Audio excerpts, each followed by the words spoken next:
আমরা অনেক সময় অনেকের মুখে শুনেছি যে বেশি রাতে অমুক রাস্তা দিয়ে আসবি না, রাস্তাটা ভালো না।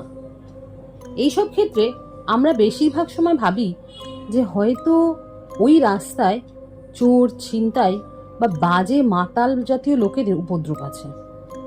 কিন্তু সব ক্ষেত্রে তা কিন্তু হয় না। এমন কিছু শক্তি বা অপশক্তি বিভিন্ন সময়ে কিছু নির্দিষ্ট স্থানে প্রকট হয়, যা আমাদের চিন্তারও বাইরে। নমস্কার, আতঙ্কের আরও একটি নতুন এপিসোডে তোমাদের স্বাগত জানাই। আজকে সত্য ঘটনাটি পাঠিয়েছেন টুয়া বিশ্বাস, আসানসোল থেকে। ঘটনাটি ঘটেছিল ওনার বাবার সাথে এবং এর সাক্ষী ছিল ওনার মামা। সেই ঘটনাই আজ তোমাদের শোনাবো। তোমরাও যদি তোমাদের কোনো ঘটনা আমাদের পাঠাতে চাও, ডেসক্রিপশন বক্সে দেওয়া মেল আইডি বা হোয়াটসঅ্যাপ নাম্বারে যোগাযোগ করতে পারো। আমরা নিশ্চয়ই তোমাদের গল্প পড়ে শোনাবো। আর আতঙ্ককে যারা নতুন শুনছো তারা চ্যানেলটা সাবস্ক্রাইব করে দিও, আর সাথে বেল আইকনটি প্রেস করতে যেন ভুলো না। লাইক, শেয়ার, কমেন্ট করতে যেন ভুলো না। তো চলো চলে আসি ঘটনায়। ঘটনাটি উনি যেভাবে বলেছেন তেমনভাবেই তোমাদের সামনে উপস্থাপন করছি।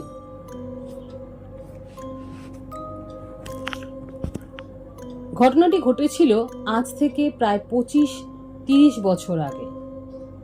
বিশেষ কারণে আমরা বাবা মা, আমরা ভাই বোনেরা মামা বাড়ির কাছেই একটি বাড়িতে বসবাস করতাম। বর্ধমানের রাস্তাঘাট তখনও যান চলাচল এতটা উন্নত হয়নি।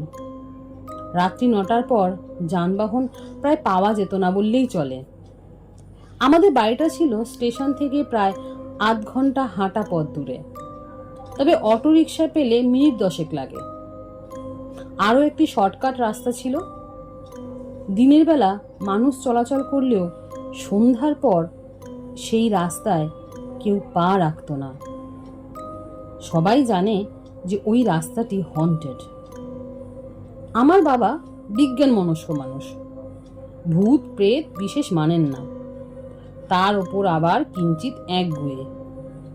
যেটা উনি ঠিক বোঝেন সেটাই করেন। বাবা প্রতিদিন 9টার ট্রেনে বর্ধমান নামতেন এবং শেষ অটোরিকশা 1-2 যা থাকতো ওগুলোতে বাড়ি ফিরতেন। ততক্ষণে রাত 9টা, 9:30 বেজেই যেত। একদিন ট্রেনের লাইনে কি সমস্যা হয়, 9টার ট্রেনে স্টেশনে আসতে বেজে যায় প্রায় রাত 11টা। এদিকে বুঝতেই পারছো স্টেশনে কোনো অটোরিকশা কিছুই নেই। বাড়ি ফেরার কি উপায় তবে? হেঁটে ফেরা ছাড়া আর অন্য উপায় নেই। এতক্ষণ ট্রেনে থেকে আবার আধ ঘন্টা হাঁটতে হবে ভেবে বাবার খুব বিরক্ত লাগলো। বাবা ভাবলেন যে ওই শর্টকাট রাস্তা ধরে উনি ফিরবেন। হন্টেড রাস্তাটা মনে পড়তেই ভাবলেন, দূর, এসব লোকের অন্ধবিশ্বাস, এসব কিছু হয় নাকি। তো উনি ঠিক করলেন ওই শর্টকাট রাস্তা ধরেই তিনি বাড়ি ফিরবেন। এদিকে বাড়িতে মা অধৈর্য হয়ে পড়েছেন। 11টা বেজে গেছে দেখে মা ছুটলেন পাশে মামার বাড়িতে। বড় মামাও সব শুনে সঙ্গে সঙ্গে সাইকেল নিয়ে বেরিয়ে পড়লেন স্টেশনের উদ্দেশ্যে। স্টেশনে এসে শুনলেন যে ট্রেনে বাবা বাড়ি ফেরেন সেটা রাত 11টায় এসেছিল। তার মানে মামা বুঝলেন যে বাবা ওই ট্রেনেই নেমেছেন, কিন্তু আসল রাস্তা দিয়ে বাবা ফেরেননি। পথশ্রম বাঁচাতে বাবা নিশ্চয়ই ওই কুখ্যাত রাস্তায় ঢুকে পড়েছেন। প্রমাদ গুনলেন বড় মামা। বাবা না জানলেও বড় মামা স্থানীয় মানুষ, তারা জানতেন ওই রাস্তায় কি বিপদ অপেক্ষা করে। তাই কোনো রকম কিছু আর না ভেবেই মামা চললেন ওই শর্টকাট রাস্তার দিকে সাইকেল নিয়ে। এদিকে ওই রাস্তার প্রায় মাঝামাঝি পৌঁছে বাবা দেখেন এক বটগাছের তলায় এক বয়স্কা মহিলা একা বসে আছেন। বাবার পিঠে একটি ব্যাগ, হাতে একটি টর্চ। বাবা টর্চে আলো তার দিকে ফেলে সোজা তাকে জিজ্ঞেস করেন, এই এত রাতে তুমি একাই রাস্তায় কি করছো? এখানে বসে আছো কেন? কোথায় বাড়ি তোমার? এইসব কোনো কথার উত্তর মহিলা বাবাকে দেন না। বাবা বারবার জিজ্ঞাসা করলে মহিলা যেন কিঞ্চিত বিরক্ত হয়ে ওই গাছের তলায় পড়ে থাকা শুকনো পাতাগুলো ঝাড় দিয়ে এক জায়গায় জড়ো করতে শুরু করে। বাবাও ছাড়বার পাত্র নয়, একই কথা বারবার বলে চলেছেন। কে তুমি? এখানে বসে আছো কেন? এত রাতে কেন পাতা ঝাড় দিচ্ছ? এই সব ওই মহিলাকে বারবার বলতে মহিলা এবার বিরক্ত করিস নে, প্রাণ নিয়ে পালা, চলে যা, ভালো চাস তো। প্রথমেই বলেছি বাবা একটু একরোখা মানুষ।